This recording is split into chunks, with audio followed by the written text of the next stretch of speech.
वह शाश्वत सभी में समान रूप से व्याप्त है, न कम और न ज़्यादा। इसीलिए तो इस दृष्टि से देखा जाए तो जितना महत्वपूर्ण मनुष्य का जगत है, उतने ही और जगत भी बड़े बड़े महत्वपूर्ण हैं। तो फिर महत्वपूर्ण वनस्पति जगत भी है, तो फिर महत्वपूर्ण जल जगत भी है। जितना अर्थपूर्ण मनुष्य का जगत है, उतने ही महत्वपूर्ण दूसरे जीव जगत भी हैं। तो ही तो वट वृक्ष आदरणीय है।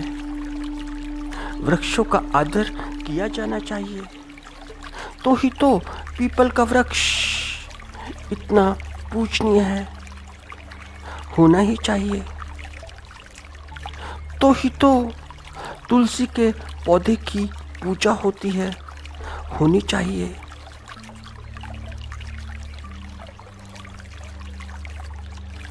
तो ही तो जीव जगत में सर्प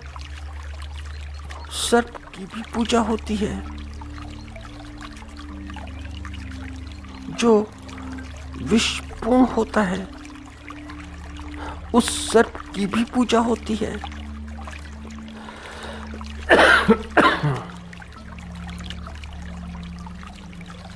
इसीलिए तो नाग पंचमी भी मनाई जाती है। और इन सब की बातें भी छोड़ो, यहाँ तो कुछ जीवन चलता फिरता दिखाई देता है। वनस्पति जगत में थोड़ी सी हरियाली तो है। अपने हरेपन से वनस्पति जगत दिखाता तो है कि जीवन के कुछ प्रमाण हैं, मगर जहाँ पर जीवन के प्रमाण बड़े बड़े कम हैं, बहुत बहुत कम, उन तक को भी पूजा जाता है। जैसे कि पत्थर, तो पत्थर तक की भी पूजा होती है, पत्थर भी पूजा जाता है। और पत्थर भी पूजा जाना चाहिए। क्यों नहीं पूजा जाना चाहिए? क्योंकि बिना शाश्वत के इस ब्रह्मांड में कोई स्थूल कैसे हो सकता है, कहाँ से हो सकता है? क्योंकि जहाँ पर स्थूल है, वहाँ पर सूक्ष्म को होना ही चाहिए, वहाँ पर सूक्ष्म होना चाहिए। क्योंकि सूक्ष्म की अभिव्यक्ति से ही स्थूल की अभिव्यक्ति होती है। तो पत्थर ठीक पूजा जाता है, और जो पर्वत पूजे जाते हैं वह भी ठीक ठीक पूजे जाते हैं। क्योंकि पर्वतों की भी आयु होती है, जैसे कि हमारी आयु, ऐसे ही पहाड़ों की भी आयु होनी ही चाहिए। वह इसलिए क्योंकि वह अविनाशी, सभी में, सब में समान रूप से विद्यमान है, समान रूप से।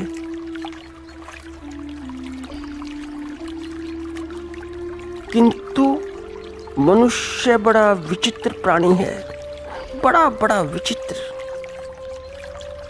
इतना विचित्र कि अपने जगत में अपने साथ ही भेदभाव करता है, अपने साथ।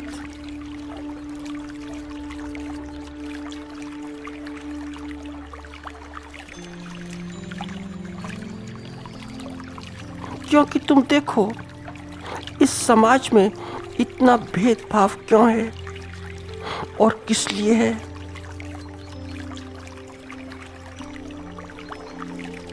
फिर कैसा भेद, फिर कैसा वर्ण, फिर कैसी जाति?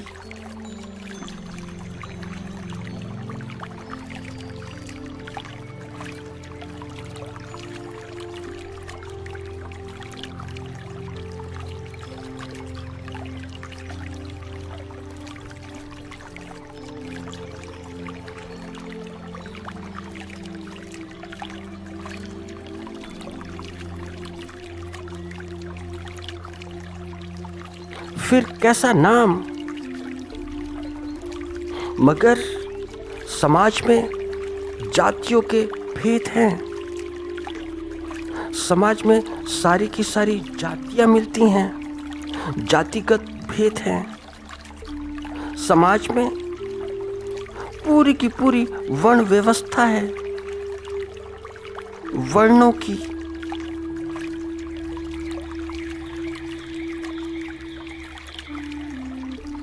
ऐसी व्यवस्था को पग पग पर देखा जा सकता है। तो किसी ने तुम्हें स्पर्श कर लिया, तो किसी ने छू लिया, तो छूने से क्या कोई अपवित्र हो जाता है? यह कैसी धारणा है? कहाँ की धारणा है? क्या मनुष्य का भी वर्गीकरण हो सकता है? क्या किया जा सकता है?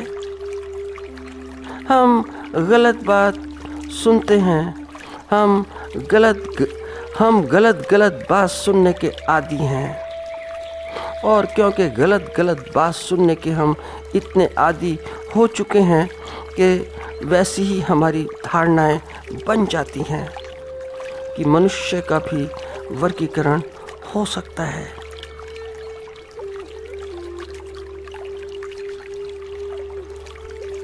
हम ठीक बात सुनने के कहाँ आती? हमें ठीक बात तो ठीक लगती ही नहीं। ठीक बात के तो हम बिल्कुल भी अनुयायी नहीं। तो कौन ऋषि दयानंद सरस्वती की बात सुनता है? जो दयानंद सरस्वती बोलते हैं उनके स्वर कौन सुनता है? कोई भी नहीं। कौन कबीर की बात सुनता है? कोई नहीं। कोई कबीर को ठीक ठीक नहीं सुनता।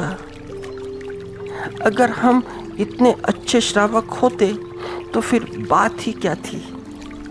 हम श्रावक ही तो नहीं, हम सुनते भी ठीक नहीं। बोलने की बात तो छोड़ो, हमारा सुनना भी ठीक नहीं।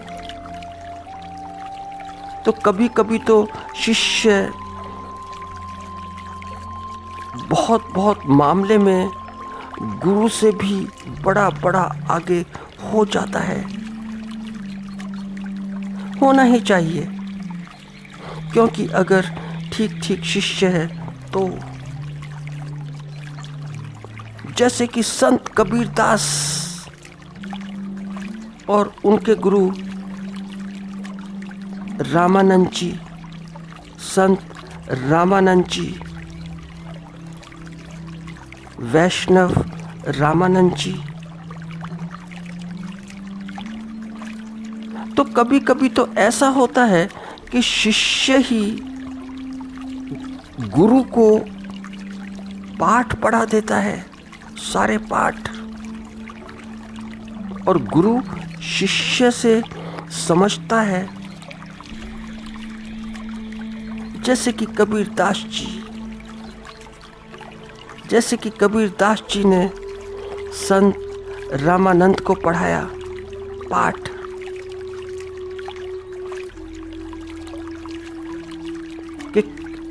कि कैसा छुआछूत और कहाँ का छुआछूत और किससे छुआछूत।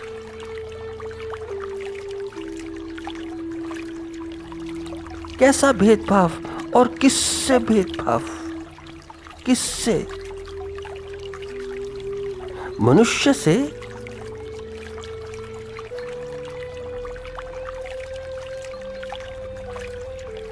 तो मनुष्य का मनुष्य से, आदमी का आदमी से?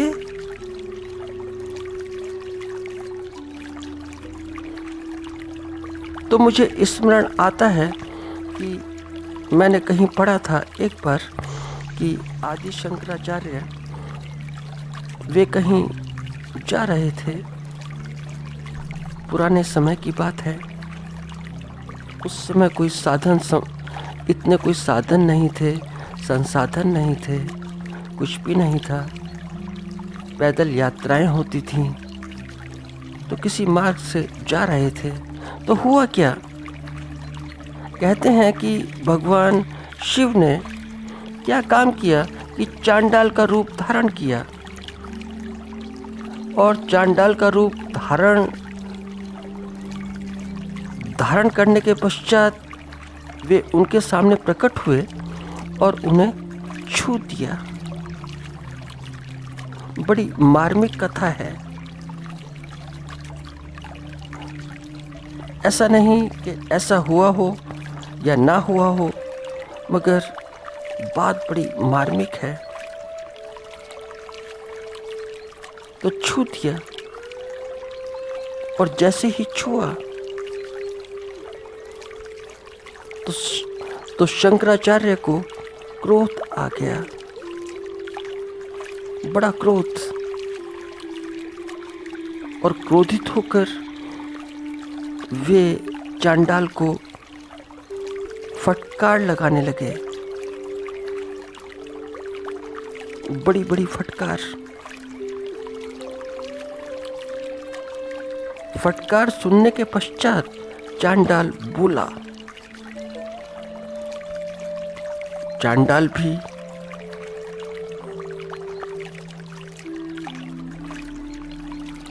बड़ा अद्भुत था। लोग बाग तो ऐसा बोलते हैं कि वे शिव थे, मगर इस दुनिया में सारे ही शिव हैं। कौन शिव नहीं, यह तो बताओ।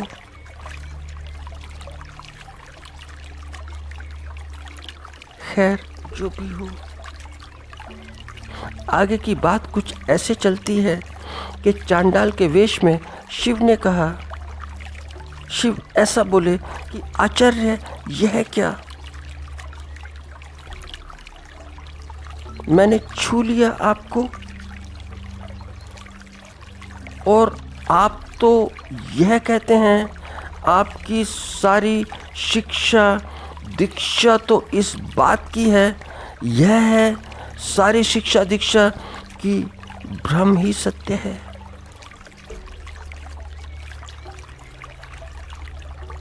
बाकी सब मिथ्या। और जो ब्रह्म सत्य है वह सत्य, वह ब्रह्म, वही ब्रह्म सभी प्राणियों में समान समान रूप से उपस्थित है, समान रूप से उपस्थित है। भले ही उसका कुछ रूप रंग कुछ अलग हो, आकार आकृति कुछ अलग हो,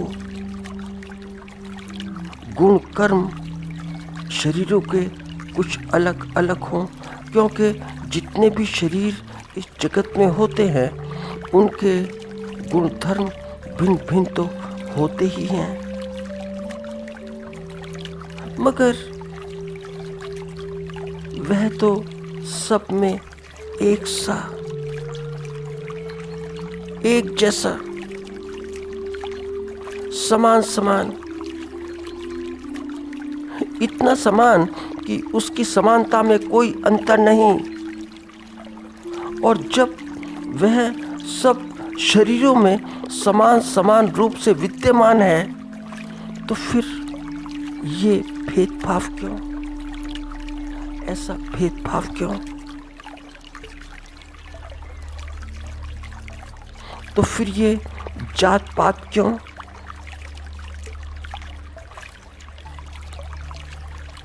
यह ऊंच नीच क्यों?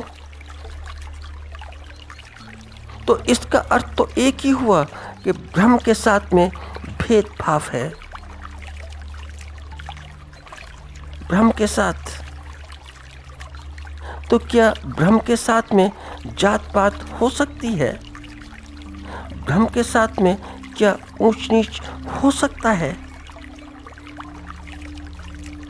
सुनते ही, ऐसी बात सुनते ही शंकराचार्य महाराज को अपनी भूल का संज्ञान हुआ।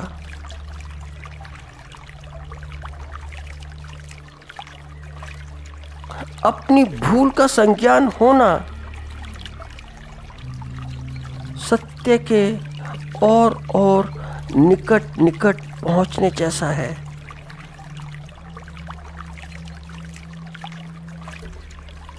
क्योंकि अपनी भूल का संज्ञान हुआ,